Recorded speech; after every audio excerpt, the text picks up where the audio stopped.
अस्सलाम वालेकुम रहमतुल्लाहि वबरकातुहू। ये वाला संदल का दरख्त है।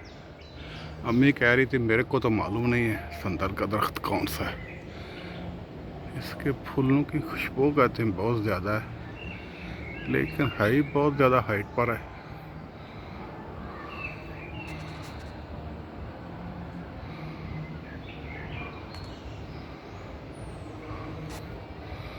और मुझे नज़र नहीं आ रहा।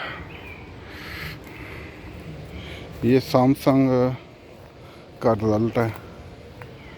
जो पहले इसकी वीडियो बनाई वो ओपल की थी।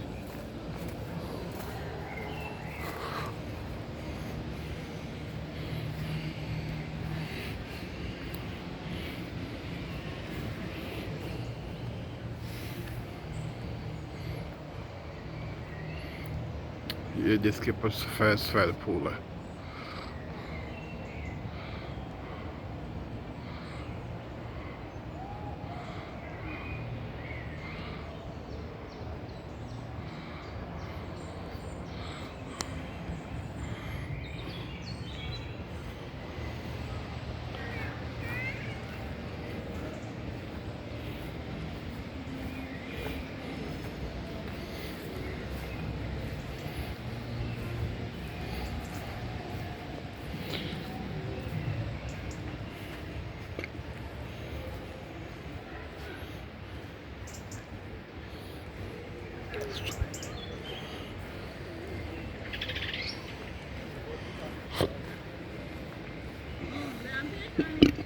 और टाणी बड़ी उच्ची है ने थले फुल जो डिगदा तो उन्हें सुक्या पिया होना नज़र नहीं आया। उत्ते हथ नहीं पहुँचता। मैं 4-5 फुट लम्मा भी होंदा फिर भी नहीं सी पहुँचना।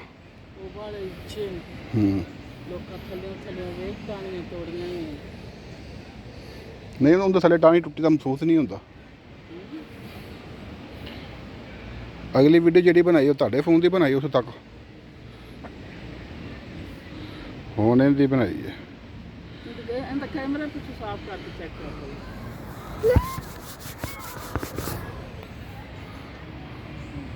हाँ जी जिनपूत मजा आ रहा है।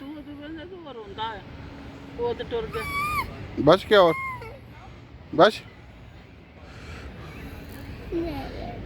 चलो इधर देखो।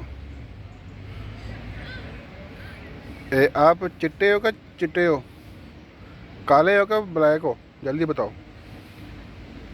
आपकी दादी कहती है आप बहुत ज़्यादा काले हो गए हो फेयर एंड लवली लगा के हैं।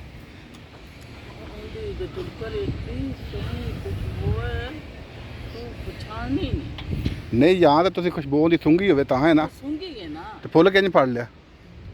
तारा है ना, तारा जो छिला है ना, जाता है ना तरमीन ते जाएंगे तो चूल्हे छुले है तो अंज करके बलकनी बड़ी और विच फुल है दरख्त जिवें आ नहीं वो इत्थे किनारे ते आया तो वो टोकरा जे उहदे विच मैं बैठी वी अज मैं फुल ध्यान मारिया तो मैं क्या पता एडे सोहने फुल ने भला वेखा कब फुल तोड़िया तो मैं सिंघिया तू मनना उहदे विच जाइए ना उहदे ग्राउंड च तो एडी खुशबू आनी बड़ी।